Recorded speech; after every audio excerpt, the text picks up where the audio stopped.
Hell yeah, brother. You're on the Cleetus McFarland YouTube channel. Whoa, James. We already have one Corvette in the shop with no body panels. You don't want another one? No. We got to keep the body panels on this one. What were you doing over here? Well, there was a computer here that we no longer need. Well, you just went ahead and ripped her out? Yeah, I figured that was the easiest way to get the harness out. Weight reduction, yeah. And I was like, you know what? I'll just cut these panels out, and then we'll have two. I totally understand that. There we go. Leroy 2.0. Well, yeah, that's what... Oh, did you put it on Leroy? Well, yeah.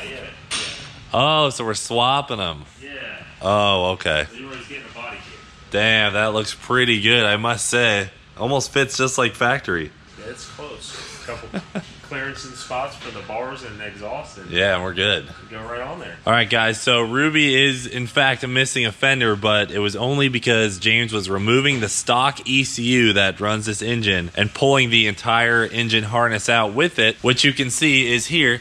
You know, James, I'm going to miss our cam wire. Where's that puppy at? Our cam sensor pickup wire had, what was it, 8 butt connectors on it from the previous owner.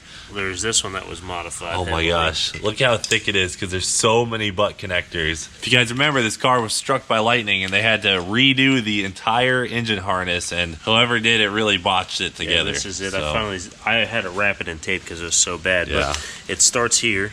There's 3.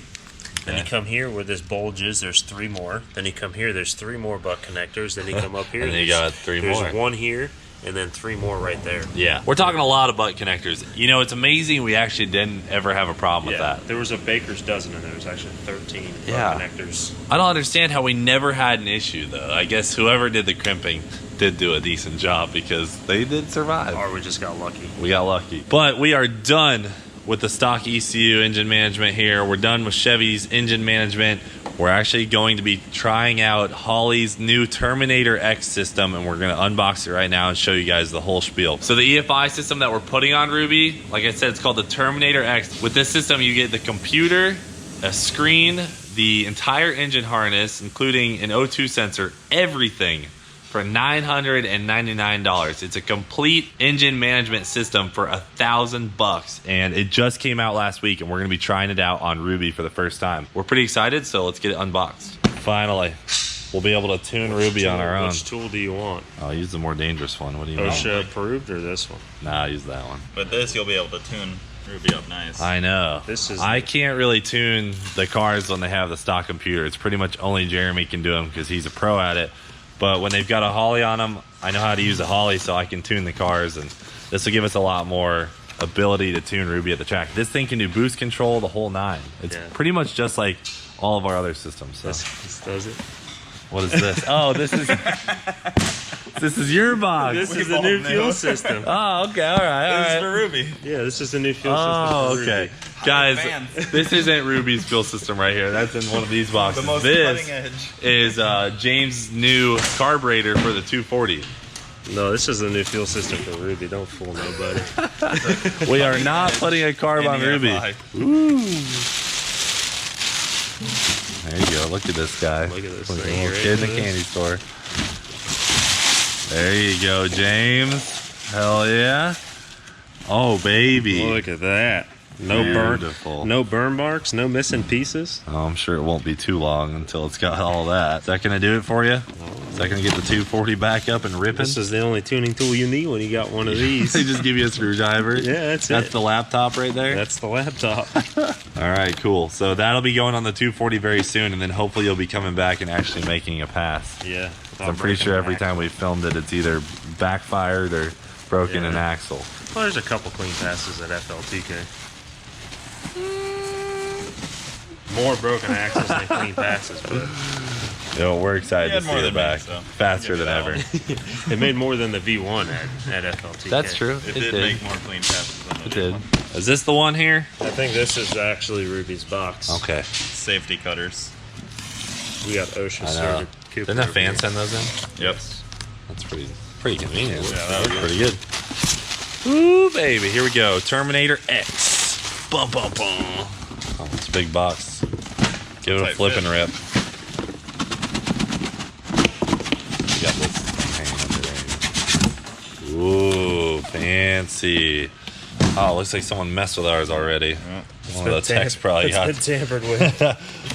one of the Holly guys got to. Ooh, okay. So everything in this box, guys, $1,000. And any of you can go to Holly.com right now and purchase the same exact kit for $999. This looks like the power harness for the computer. That's the engine harness. This is a Gen 3 one, so this is the 24X deal, I think. Yeah. I might ask for a 58X thing. I don't know. You get your wideband here. So this reads the air to fuel ratio in the exhaust, which we will have to weld a bung onto our outlet on the turbo. This here is the inputs, outputs deal. Injector harness right here. Nice and pretty, all labeled up, looking good. Here's a little screen. If you guys remember, the Dale truck actually used to have this screen when it had the sniper kit. And then in here is the computer, the little Terminator X computer. And you can actually, if you get the Terminator X Max, you can still do drive-by-wire throttle bodies. We won't be doing that. We'll be going to drive by cable. So, oh, there she is. Oh, she's so cute. That little fella. So this is the Terminator X. They have the Terminator X Max, and that's the one that does drive-by-wire. This one's just for your basic EFI stuff. So this is your little map sensor that comes factory here, but it's only 1 bar. We're going to be using an adapter so we can run a 2.5 bar because we're going to be running quite a bit of boost, probably in the mid 20s or high 20s, maybe 30. Oh yeah, I forgot it comes with these little LEDs on it that tells you, you know, certain errors you may be having, like if the ignition is working or if the ECU has power. There's a whole list, but it's basically a troubleshooting area. It'll have a green light if it's good. It's kind of a cool little feature they added on here. It's probably got one for every aspect of it, like fuel pump. Yeah, that's exactly what it's for. And then it probably divides it like cam signal, crank signal. Yep, it does. Yeah, it's exactly what it is. So this whole kit, $1,000, and we're gonna put it on Ruby, and I'll pretty much be able to tune her and work on her exactly how we do the other cars. Pretty simple plug and play deal. It uses the same style plugs as a Dominator, like you were saying earlier. Yeah. So you could put a Dominator in. If you want to start EFI, then your build progresses to the level to where you need more. Yep. You don't have to rewire the car. You literally just change the computer out. Exactly. So if you guys know, like Leroy's computer is double the size of this. Yeah, it's a lot bigger and heavier, but that's for very advanced cars. Ruby should do just fine with this. A lot of times I find people asking why we don't just run the stock computers, and the biggest reason we go with aftermarket computers like the Holly, we love the Holly, it's our favorite stuff, is because it has closed loop fueling. And what that means is there's a little oxygen sensor and it reads the air to fuel mixture off of the car's exhaust. So while we're racing down the track, it reads that air fuel mixture and it tries to match it to a target air fuel mixture that you can set up. So say we want it to be 11.5 to 1 for our air fuel mixture down track. If it's a little bit lean, it'll add fuel. If it's a little bit rich, it'll pull fuel out, all on the fly down the track. So you'll never lean out or have too rich of a tune-up while you're going down track. It's a really cool system. With the stock computer, you pretty much set up your fuel map, and if it's too lean or too rich, you're pretty much screwed. There's no way to tell if it was good or not until you see the log. So aftermarket ECU is the way if you're going racing, especially high power stuff. I can't say enough good things about it. We've had such good luck with it, but we've got some work to do. Basically what we got to do is clean this whole area up and get it ready to put the engine in, and then we will wire everything up once Ruby's version 3.0 engine is in. We'll get it all routed, looking real nice, and then we have to build out our steering shaft, because you can see we have our TRZ Motorsport subframe in here. We have to put our coilovers in, which are on the way. We have to do our brake kits, which is on the way. Ruby is really getting a huge transformation on this whole project. We're also excited to see what James' new carburetor can do, and then we'll give this Terminator X a try. Check this out, guys. All the wires are nice and straightened out here, so we don't have a freaking crazy looking body harness in this thing still. Some of them did get melted during our small fire from the burnout, but those are all repaired now. But right now we're headed to the race shop nearby called Gearhead Performance. We got to get a bunch of fittings for the fuel system that we're redoing in this thing, and there's a couple other things, and we'll be back. How many 890s do we need? All of them. All of them. So these are all Dash 890s that are going to be in our fuel rails. And we're running a Dash 10 AN feed line up to the rails. It was 8 and then 6 return, but we didn't think it was enough for the pump we have. The pump seems a little angry. Yeah. It's restricted. It definitely seems restricted. Yeah, and then we also have that aeromotive pump just right on that metal plate, and we're going to put some rubber grommets to probably sound deaden it, because it's like a speaker. Oh yeah. That plate is just resonating all the noise of the pump. So this will clean things up a little bit. All right, guys, so since we're waiting on quite a few parts, like our coilovers, we're waiting on our turbo to get back. We did just get our Johnson lifters back in, so that's good. We need quite a few more things. So today we're just gonna be working on some weird stuff like wiring, and we're about to drop the rear cradle just a little bit and get this leaf spring out of here because Ruby will no longer have a leaf spring suspension. You know, when we ditched the front one, we had to go to coilovers in the front, so we're doing coilovers in the rear too. We're doing Vikings, the same exact set that's on Leroy, and just gonna screw with that for now, and then hopefully some parts come in tomorrow and we can start putting her back together. Also, guys, really quick, we're gonna fire up Leroy for you.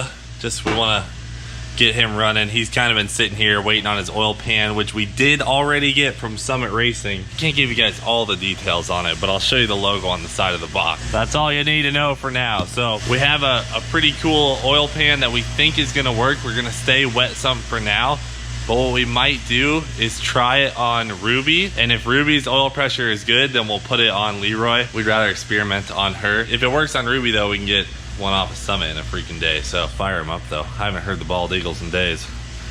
Actually weeks, literally since when we ran him last. There he is. Come on, buddy.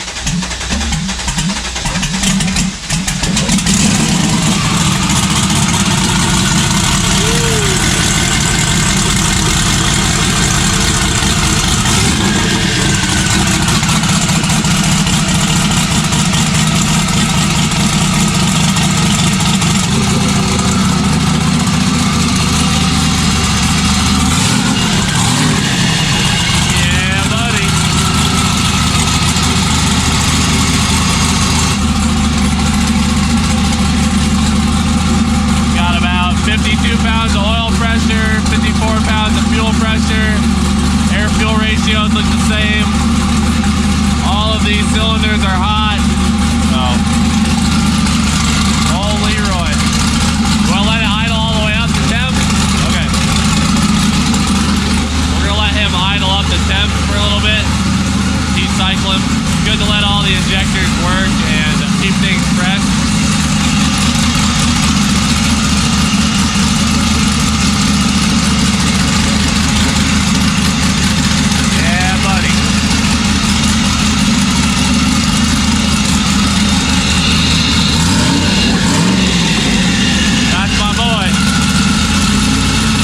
Really been sitting around, so he's got a very busy racing season ahead of him, so he's getting some time to relax. But once we put this oil pan on and everything's good to go, he has work to do, races to win, and we got to get Ruby ready too, because she'll be going with us as well. It'll be her first racing season. All right, you good?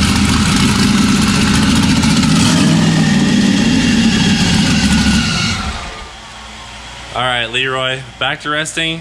We'll probably get you out this week, all right, buddy? All right, so we're gonna start tearing the fuel system out of Ruby. It's time for some serious upgrades, and we'll have some bigger lines. And like I said, we're gonna be putting the rubber grommets on the fuel pump so it's a little quieter. We just got some random work to do to finish this video off. Get her out of there. Ooh, we don't need that where we're going. Lots of just in the shop work we gotta do this week on Ruby and a little bit on Leroy. We don't really know on the oil pan yet. If you guys think we should try it on Ruby first, let us know. Oh, and we gotta diagnose our problems with the tracker.